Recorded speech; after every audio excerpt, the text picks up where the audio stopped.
الحمد لله نحمده ونستعينه ونستغفره ونؤمن به توكل عليه ونعوذ بالله من شرور أنفسنا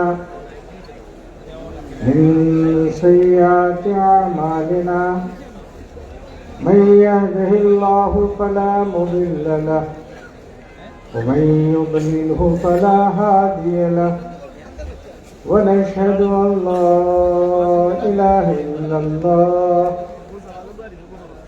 ونشهد أن سيدنا ومولانا محمدا عبده ورسوله صلى الله تعالى عليه وسلم تسليما كثيرا كثيرا أما بعد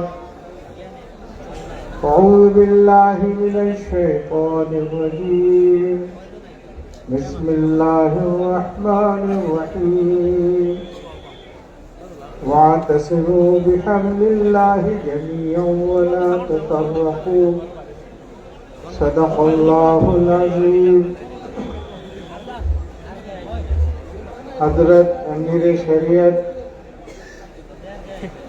علماء کرام دینی بھائیوں، میں سب سے پہلے آپ سب کو مبارکباد دیتا ہوں کہ اللہ نے جو نعمتیں اس ملک میں ایمان والوں کو عطا کی ہیں، ان میں ایک بڑی نعمت امارت شریعہ کی ہے اور اس مدرسے کی ہے۔ اس نعمت پر اللہ کا شکر ادا کرنا ہے۔ اللہ نے اپنی نعمتوں پر شکر ادا کرنے کی تاکید کی ہے، ترغیب دی ہے اور بشارت دی ہے کہ اگر شکر ادا کرو گے تو میں اور عطا کروں گا۔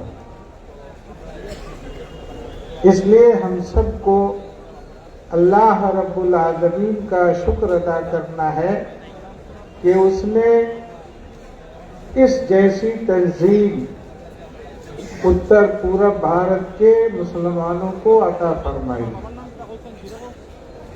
میرا تعلق امارت شریعہ بہار سے، اڑیسہ، جھارکھنڈ سے ہے اور آل انڈیا ملی کونسل سے ہے، جس کی تحریک پر حضرت مولانا عبدالجلیل چودھری قدس اللہ سرہ نے یہاں امارت شریعہ کی بنیاد رکھوائی تھی۔ اس وقت امیر شریعت رابع حضرت مولانا منت اللہ رحمانی قدس اللہ سرہ تشریف لائے تھے۔ اللہ کا حکم ہے ایمان والوں کو کہ تم آپس میں متحد رہو، اور یہ اتحاد کلمہ لا الہ الا اللہ محمد رسول اللہ کی بنیاد پر ہوگا، قرآن کی بنیاد پر ہوگا۔ وَاعْتَصِمُوا بِحَبْلِ اللَّهِ کا مطلب ہے کہ اللہ کی رسی کو مضبوطی سے پکڑو۔ اللہ کی رسی سے مراد اللہ کی کتاب ہے کہ اللہ کی کتاب کو مضبوطی سے تھامو۔ کتاب اللہ کو تھامنے کا پہلا مطلب یہ ہے کہ کتاب اللہ کی تعلیم دی جائے، کتاب اللہ کو پڑھیں، آپ اس کی تلاوت کریں۔ کتاب اللہ سے آپ کا رشتہ مضبوط ہونا چاہیے۔ گھروں میں قرآن کی تلاوت کا روزانہ معمول ہونا چاہیے۔ جس گھر میں قرآن کی تلاوت ہوگی، اللہ کی رحمت وہاں آئے گی، مصیبتیں وہاں سے دور ہوگی، بیماریاں وہاں سے دور ہوں گی۔ یہ اللہ کی کتاب کتاب رحمت ہے، شفا کی کتاب ہے، اللہ کی رضا کی کتاب ہے۔ اس لیے اس کا پہلا کام یہ ہے کہ ہم سب اس کی تلاوت کریں اور اس تلاوت کو سیکھنا چاہیے۔ سیکھنے کا سب سے بہتر طریقہ وہی ہے جسے ہمارے بزرگوں نے صباحی مکاتب کے نام سے شروع کیا ہے۔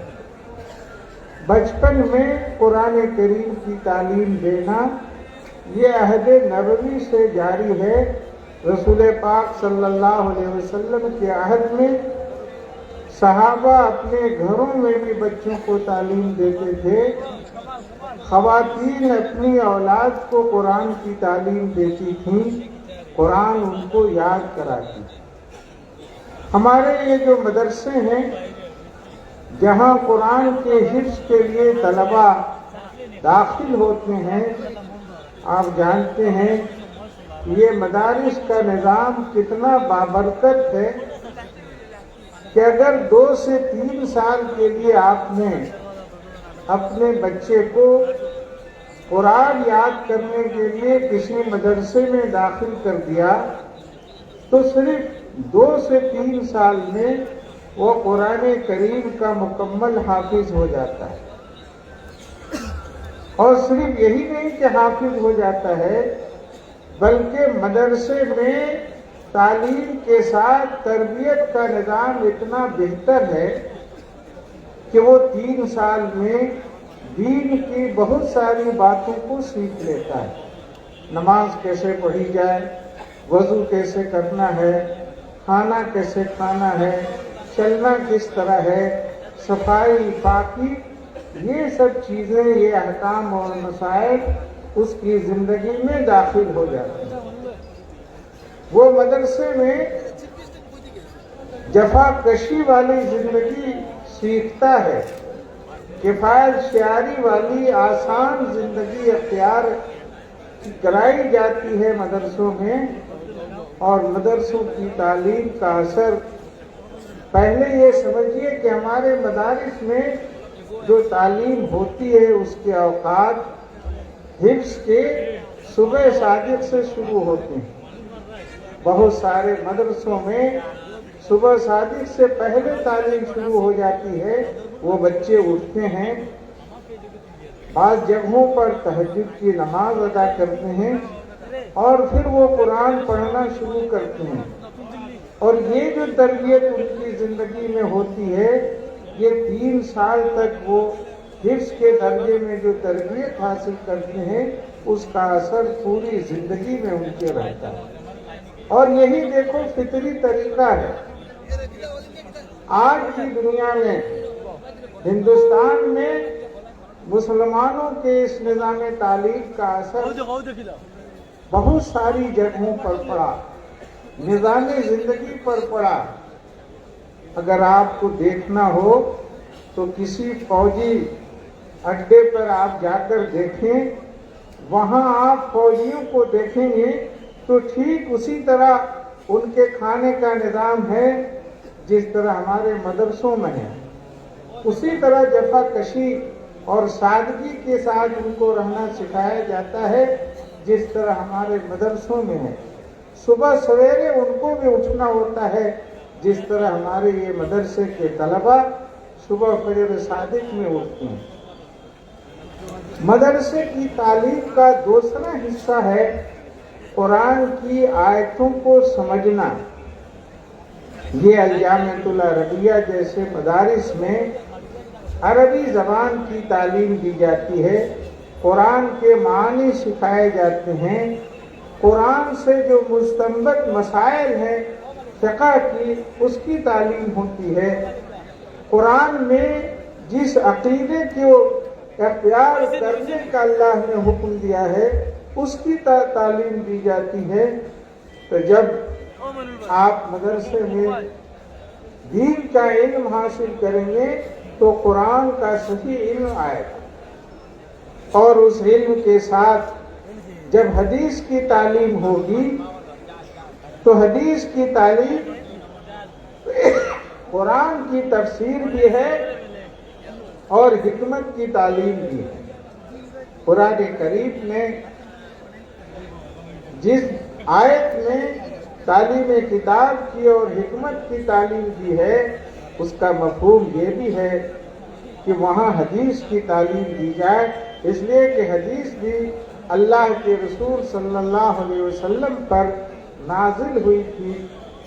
فرق یہ ہے کہ قرآن کے تو الفاظ بھی بے نہیں اللہ کی طرف سے نازل ہوئے، اور احادیث میں کبھی الفاظ کے ساتھ معنی کا نزول ہوتا تھا اور کبھی صرف معنی کا نزول ہوتا تھا، لیکن دونوں اللہ کی طرف سے نازل ہوئے۔ قرآن کریم کی تعلیم کے ساتھ اخلاق کی جو تربیت ہے وہ ہمارے مدرسوں کا طرح امتیاز ہے کہ مدرسوں میں آپ اگر کسی عالم کو بننے کے لیے داخل کریں گے، کسی طالب علم کو، تو اس کی پوری زندگی اخلاق سے اور باطنی تربیت سے بھر جائے گی، جسے تزکیہ قلب کہتے ہیں۔ یہ ہمارے مدارس میں پڑھنے کے ساتھ ساتھ علماء کی تعلیم کے ساتھ تربیت ہوتی ہے اور ان کا تزکیہ نفس ہوتا ہے۔ تو میں یہ کہہ رہا تھا کہ یہ جو امانت شریعہ ہے یہاں کی، یہ اللہ کی نعمتوں میں سے بڑی نعمت ہے۔ قرآن کی بنیاد پر دلوں کو متحد ہونا چاہیے اور امین شریعت کی اطاعت کو ہر وقت اپنے دل میں اس بات کا یقین رکھنا چاہیے کہ اللہ کی طرف سے حکم ہے کہ ہم سب متحد رہیں اور ایک امت اور ایک جماعت بن کر ایک امیر کی اطاعت میں زندگی گزاریں۔ دوسرا حکم اللہ کی طرف سے یہ ہے کہ لوگوں، اگر آپ کے دلوں میں کبھی کجی پیدا ہو جائے اور معاملات میں آپس میں جھگڑے کی نوبت آ جائے، تو اس جھگڑے کا تزکیہ، اس جھگڑے کا فیصلہ قاضی کے ذریعے ہونا چاہیے۔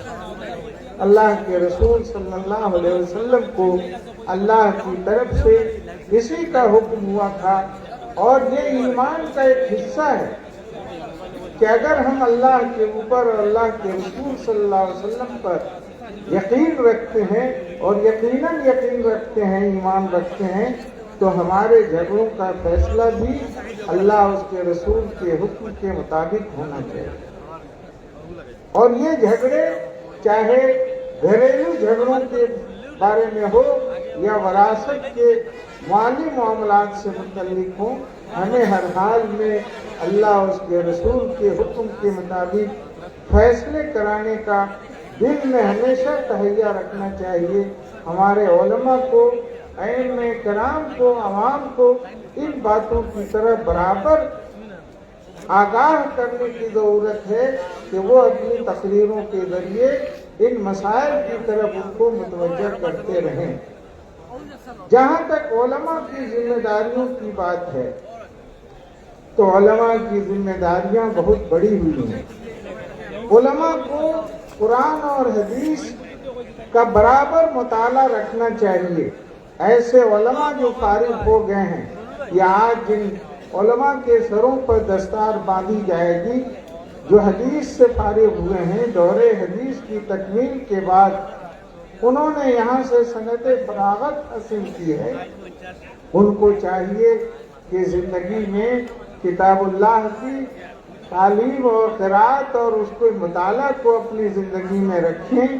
حدیث کی کتابوں میں کسی ایک کتاب کو، بہتر تو یہ ہے کہ بخاری شریف کو، صحیح بخاری کو اپنی زندگی میں برابر مطالعے میں رکھیں، اور فقہ کی کتابوں میں سے کسی ایک کتاب کو برابر مطالعے میں رکھیں گے تو ان کا علم تازہ ہوتا رہے گا، ان کی زندگی میں ایسی بصیرت ان کے دل میں پیدا ہوگی جس بصیرت کے لیے ہمارے علماء کرام کو دعا بھی کرتے رہنی چاہیے کہ اللہ ہمارے دلوں میں نور بصیرت پیدا کر، جس سے ہم معاملات کو صحیح سمجھیں اور لوگوں کی ہم رہنمائی کر سکیں۔ میرے محترم بزرگوں اور دینی بھائیوں، آپ کے دلوں میں اگر کبھی ڈر اور خوف پیدا ہو سماج کے یہ ہندوستان کے حالات کی بنیاد پر، تو ہمیشہ یاد رکھیے کہ ڈرنے والی قوم ختم ہو جاتی ہے، اور ہمیں کبھی بھی دنیا کی چیزوں میں ڈرنا نہیں ہے، ایک اللہ سے ڈرنا ہے، اپنے عمل کو صحیح کرنا ہے، لیکن ڈر اور خوف پیدا نہیں کرنا چاہیے۔ امن اور سلامتی کی کوشش کرنی چاہیے۔ امن اور سلامتی اگر سماج میں قائم رہے گی تو ڈر اور خوف ختم ہوگا۔ ڈر اور خوف ختم کرنے کے لیے سماجی رشتوں کو مضبوط کرنا ضروری ہے۔ پڑوسیوں سے آپ کے تعلقات بہتر ہونے چاہیے، پڑوسی کوئی بھی ہو۔ سماج کے لوگوں میں مختلف مذاہب کے لوگ اس ملک میں رہتے ہیں۔ حضور صلی اللہ علیہ وسلم کے زمانے میں مدینہ منورہ میں بھی مختلف مذاہب کے لوگ تھے۔ حضور کا ان کے ساتھ سلوک کیا تھا کہ جب کبھی کوئی اچھی چیز گھر میں آتی تھی تو آپ فرماتے تھے ابدا بجارنا الیہودی۔ حضور صلی اللہ علیہ وسلم جس جگہ آباد تھے اس محلے میں یہود کی بھی آبادی تھی، تو حضور صلی اللہ علیہ وسلم فرماتے تھے کہ میرے پڑوسی جو ہیں یہودی، ان کے یہاں بھی چاہے وہ کوئی گوشت کی بات ہو یا اچھی چیز آتی تھی تو اس کے بارے میں آپ گھر والوں کو ترغیب دیتے تھے کہ ان کے گھر میں بھی بھیجو۔ ہمارے یہاں سماج میں یہ چیز ختم ہوتی جا رہی ہے۔ آپ کے گھر میں اگر کوئی چیز آتی ہے، سال کے دنوں میں فصلوں کے ذریعے آپ کے گھروں میں کھیتیوں کی آمدنی آتی ہے، اس میں سے اپنے پڑوسیوں کو بھی دیجیے۔ کوئی اچھی چیز گھر میں آتی ہے اس میں بھی پڑوسیوں کو دیجیے۔ سال میں کبھی پڑوسیوں کو کھانا کھلائیے، کپڑے دیجیے، ان کی ضرورت میں کام آئیے۔ یہ ہماری زندگی کے لیے ضروری ہے، اس دنیا میں بھی اور آخرت میں بھی۔ دنیا میں تو یہ کامیاب نسخہ ہے کہ کہیں بھی آپ رہیں، اپنے ارد گرد والوں کا، اپنے پڑوسیوں کے ساتھ ہمدردی کا اور بہتری کا سلوک رکھیں۔ ہمارے اس ملک میں مختلف مذاہب کے لوگ ہیں۔ آپ سمجھتے ہیں کہ ایک مذہب والے دوسرے مذہب والے سے دشمنی رکھتے ہیں، ایسی بات نہیں ہے۔ اگر اس ملک میں مذہب والے ایک مذہب والے دوسرے مذہب والوں سے دشمنی رکھتے تو اس ملک میں کتنے ہی مذہب کے لوگ ایک ساتھ جو ہے ایک دن سے نہیں، 1000 سال سے نہیں بلکہ 1300-1400 سال سے رہ رہے ہیں۔ کبھی مذہب کی بنیاد پر جو ان کے جھگڑے ہوتے ہیں وہ مصنوعی اور بناوٹی جھگڑے ہوتے ہیں، وہ دوسروں کی طرف سے کھڑے کیے ہوئے جھگڑے ہوتے ہیں۔ ہمارے علماء کو چاہیے کہ مختلف مذاہب کے لوگوں سے مذہب کی بنیاد پر ایک دوسرے سے مذاہب میں جو خیر کی باتیں ہیں، ہمدردی کی باتیں ہیں، ان نکات پر ایک دوسرے سے بات کریں۔ آل انڈیا ملی کونسل نے پورے ملک کے لیے ایک 10 نکاتی منشور بنایا ہے جو تمام مذاہب کے لوگوں سے بات کی جائے گی، اور ان کو جو سب کے یہاں ہیں، ایسی چیزیں جو سب کے یہاں یکساں ہیں۔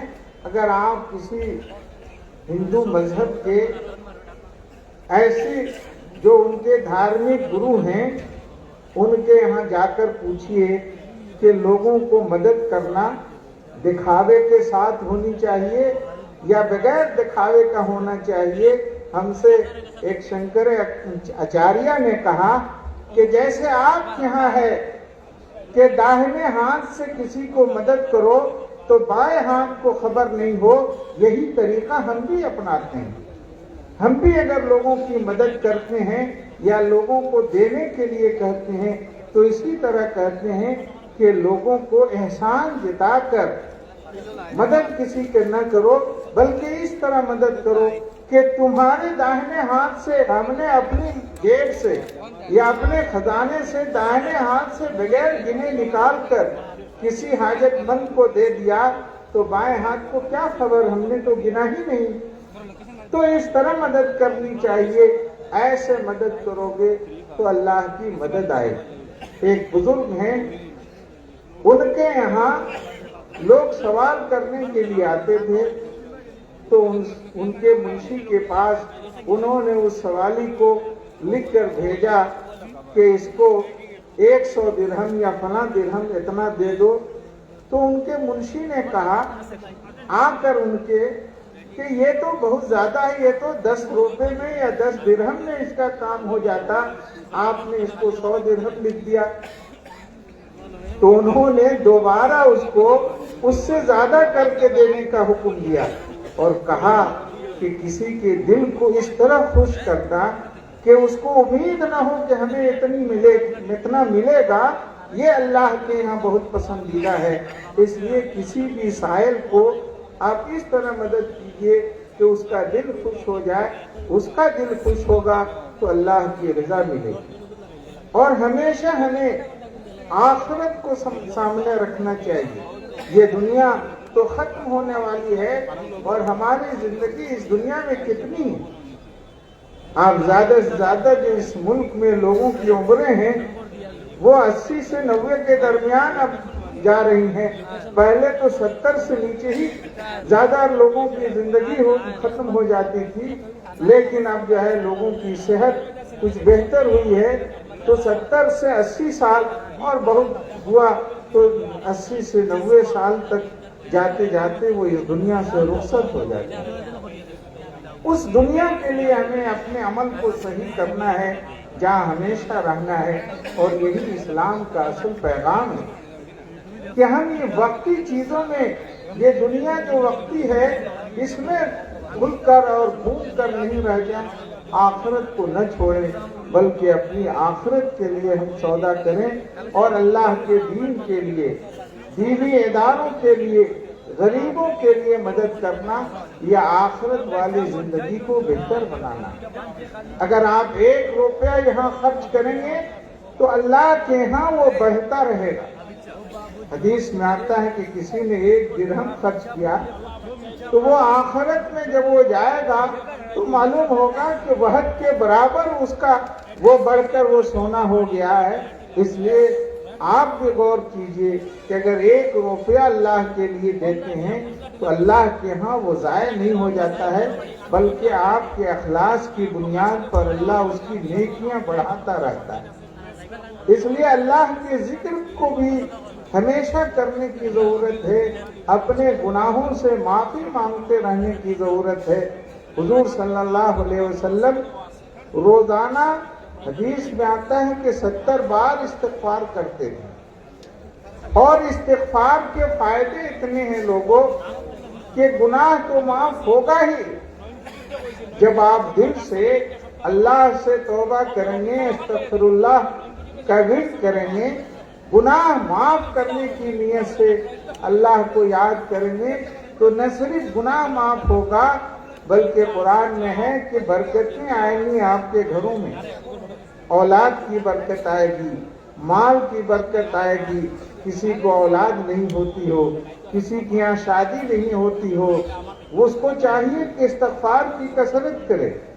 کسی کے گھر میں لڑکے اور لڑکیوں کی شادی نہیں ہوتی ہو, اگر وہ روزانہ صبح کے وقت, خاص طور پر صبح صادق کے وقت اگر استغفار کرے گا, اور وہ شخص کرے گا, وہ لڑکی استغفار کرے گی, تو جلد سے جلد اس کا بہتر رشتہ پیدا ہو جائے گا, رشتہ متعین ہو جائے گا.